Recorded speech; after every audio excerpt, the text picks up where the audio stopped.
When I slid my key into the lock that afternoon, it refused to turn. I twisted it gently at first, then harder, my hand trembling, as if the metal itself was mocking me. 2 weeks away in Florida visiting my sister Helen, and somehow my own house no longer recognized me. For a moment I stood there on the porch, the autumn breeze brushing against my hair, my heart pounding so fast I could hear it echo in my ears.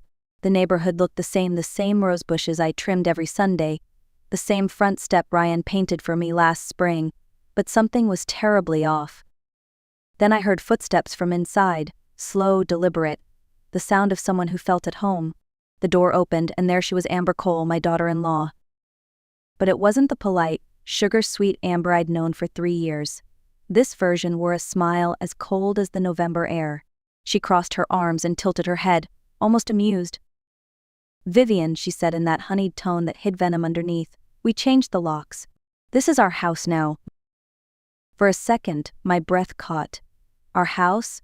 I had bought this place with 40 years of sweat, mopping floors, scrubbing offices, polishing desks that never belonged to me.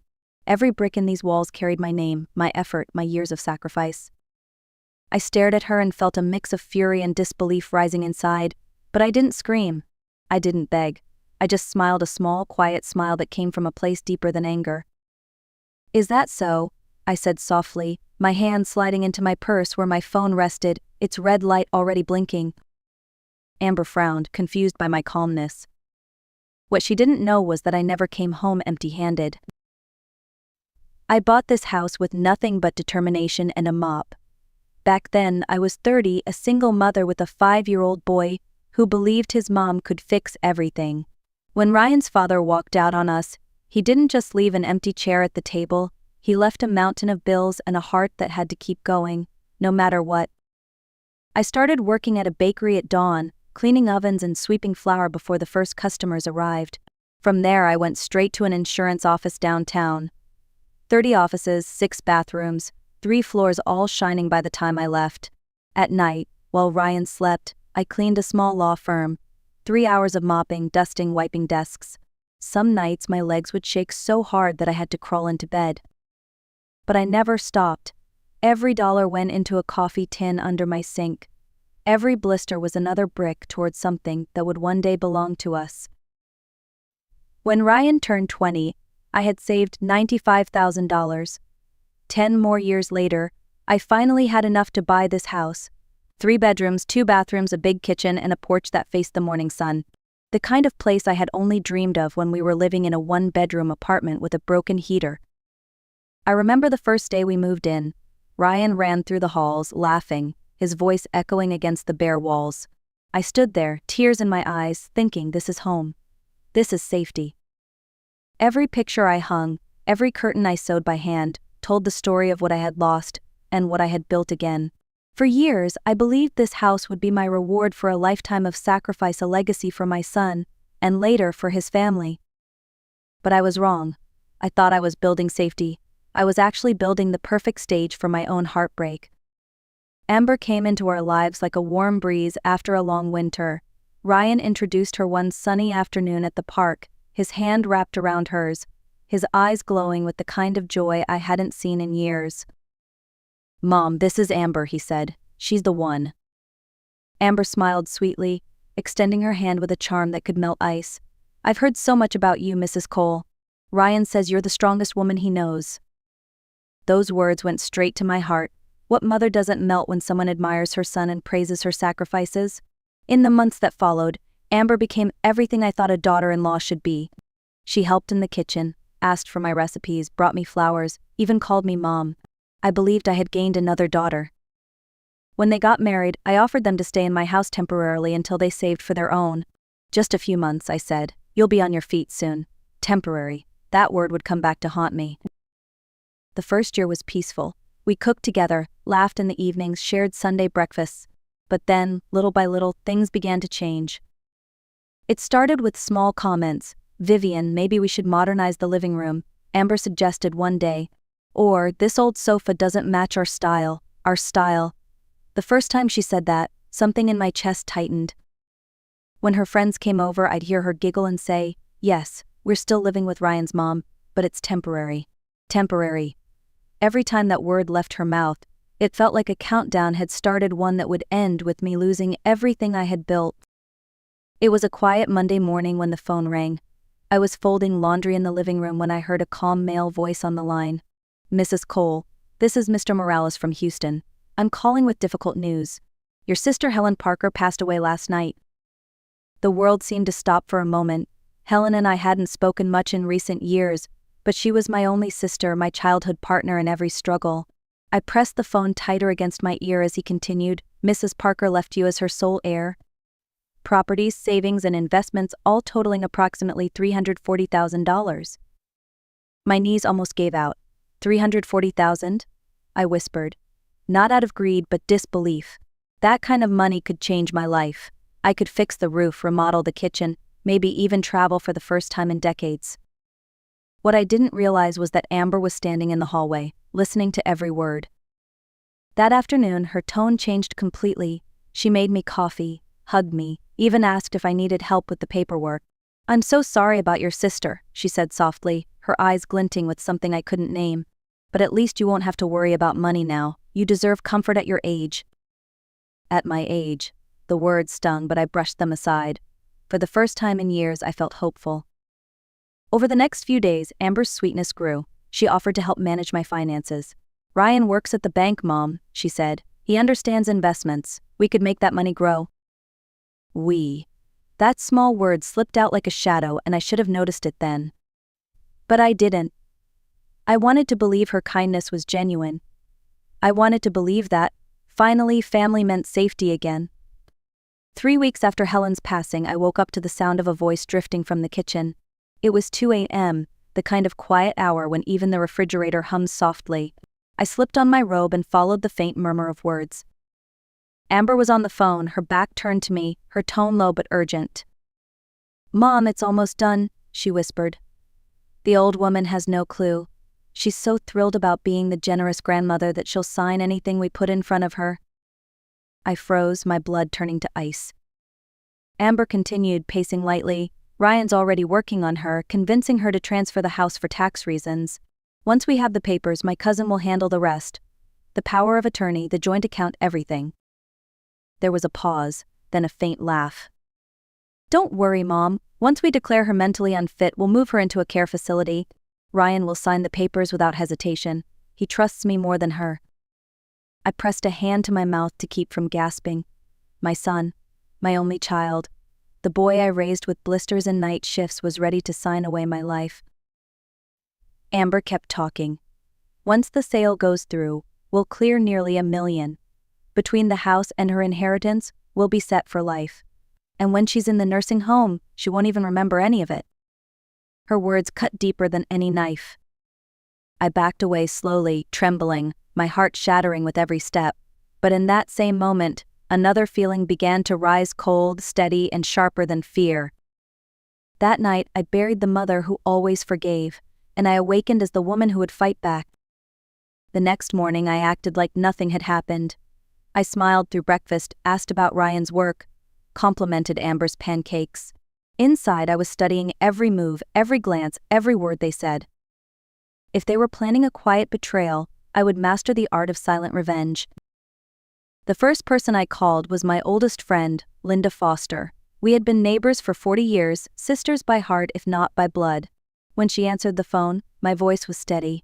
"Linda, I need your help. And I need you to promise you won't ask too many questions."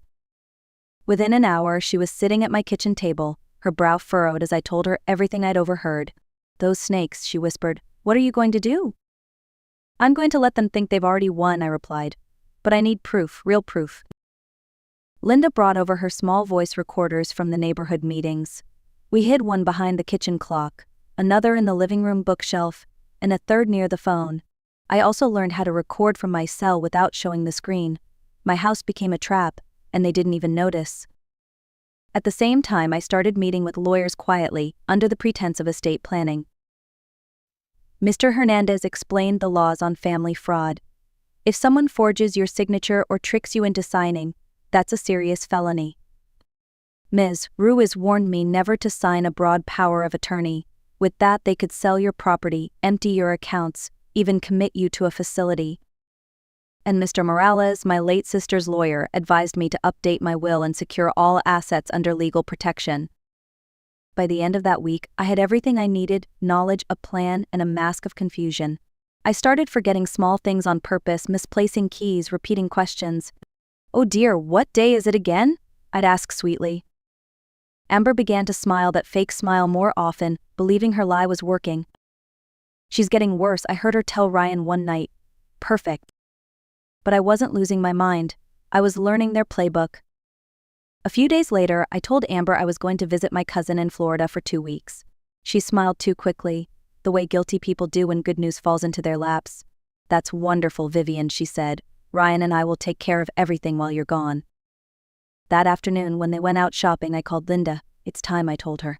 Within hours, she introduced me to a private investigator she trusted, Sergio Mendoza, a retired cop who specialized in family fraud cases. His handshake was firm, his eyes calm. "Miss Cole," he said, "my job is simple. I'll record everything they do while you're away. Photos, audio, video, all legally admissible." The next morning, instead of going to the airport, I checked into the Royal Inn, a small hotel 20 minutes from my house. I paid in cash and registered under my maiden name. From there, Sergio began his work. The first few days, the footage was routine: Ryan and Amber moving my belongings into the garage, going through my drawers, opening mail that wasn't theirs. But on the third day, the trap snapped shut. One camera caught Amber on the phone. "Yes, Javier, bring the documents tomorrow," she said. "The power of attorney, the house transfer, the bank forms, all of it." There was a man's voice faintly asking something, and Amber laughed. "No, I don't need her signature. I've got samples of her handwriting. Your secretary can copy it like last time." Like last time. My stomach turned as I watched the recording later that night. They had forged my name before, and now they were ready to do it again. The next day, Sergio's cameras showed them meeting with a real estate agent in the living room. The woman looked around and said, "In this market, you could sell for around $520,000. Amber nodded. "Perfect. My mother-in-law is developing dementia. We need to sell quickly before she gets worse." Every word, every lie was caught on camera. The evidence was piling up, and I knew that when I walked back into that house, I wouldn't be coming home empty-handed. I'd be walking in with justice. On October 25th, I returned to my house at exactly 3 o'clock in the afternoon. The taxi pulled up to the curb, and I stared at the front door, the door they had claimed as their own. In my purse sat a small USB drive holding over 100 hours of recordings. Proof, truth, justice. When I tried the key, it didn't turn. Again, I almost smiled. Everything was going exactly as I expected. Moments later, Amber opened the door, surprise flashing across her face before arrogance settled back in. "Vivian," she said, folding her arms, "we told you things have changed. This is our home now." "Yes," I said calmly, "things have changed." She blinked, thrown off by my tone. I reached into my purse and pressed record on my phone. "Call Ryan," I told her. "We need to talk. All three of us." Ryan appeared moments later, eyes down, guilt already written across his face. "Mom, maybe we should." "Sit," I interrupted. "Both of you." We gathered in the backyard, the autumn wind rustling the leaves around us. I placed my phone on the table, pressed play, and let the first recording fill the air. Amber's voice, crystal clear. "The old woman has no clue. She'll sign anything." Ryan's head snapped toward her. "Amber, what is this?" "Keep listening," I said. The next part played her conversation with her cousin about forging my signature, about the sleeping pills, about selling the house for $500,000. The color drained from Ryan's face. "Mom," he stammered, "I didn't know." "Yes, you did," I said quietly. "I have every word, every meeting, every lie." Amber stood up, trembling but defiant. "You can't prove anything." I reached into my purse and placed the USB drive on the table. "Actually, I can. I never went to Florida. I spent 2 weeks watching you destroy your own lives." At that moment, a black car pulled up in front of the house. Out stepped Mr. Hernandez and 2 police officers. I looked at Amber one last time. "You changed my locks, Amber," I said softly. "Now I'm changing your life." The next few minutes felt like the ending of a long nightmare. The officers read them their rights as Amber shouted about misunderstandings and Ryan kept repeating, "Mom, please. I'm sorry." But it was too late. Every second of their scheme was documented, every word recorded in high definition. Mr. Hernandez handed the officers a folder. Inside are signed transcripts, time-stamped videos, and certified audio copies, he said firmly. Enough to secure multiple felony charges: family fraud, forgery, attempted dispossession of property, and elder abuse. Amber's defiance crumbled as the handcuffs clicked around her wrists. "You can't do this to family," she cried. I looked straight at her. "You did it to yourself." Ryan, trembling, turned toward me, tears streaming down his face. "Mom, please forgive me. I thought it was harmless. I didn't realize." I shook my head. "You realized the moment you chose her plan over your conscience." As they were escorted into the patrol cars, the neighborhood stood silent, watching. For years I had cleaned offices filled with lawyers, men who treated me as invisible. But those same people would now make sure justice was served. I knew the law, and this time it was on my side. Months later, the verdict came. Ryan was sentenced to 18 years in prison. Amber received 22 for being the mastermind. The court ordered restitution, $150,000 in damages, plus full recovery of my home and savings. With that money and the inheritance from Helen, I bought a smaller house on the edge of town. Linda moved next door, and we spent our mornings drinking coffee on the porch, watching the sunrise. For the first time in decades, I wasn't working to survive. I was living in peace, surrounded by honesty. Justice had come, not loud, not violent, but quiet and absolute, just the way I planned it. Sometimes, people mistake kindness for weakness. They think a quiet woman won't fight back. That age means surrender. That love means forgiveness without limits. But they're wrong. I spent 40 years cleaning offices for men who thought I was invisible. I raised a son who forgot who built his world. I opened my home to a woman who saw generosity as an opportunity. Yet through it all, I learned something powerful: silence is not submission. It's strategy. When Amber and Ryan changed the locks, they didn't lock me out. They unlocked a part of me that had slept for years, the woman who knew her worth. And once a woman like that wakes up, there's no going back. I don't tell this story out of bitterness. I tell it so that no one else stays quiet when they're being pushed aside, so that every mother, grandmother, or woman who's been made to feel small remembers her strength. If this story touched your heart, share it with someone who needs courage today. Hit like, subscribe, and tell me in the comments where are you watching from. Because strength has no age, and justice always finds its way home.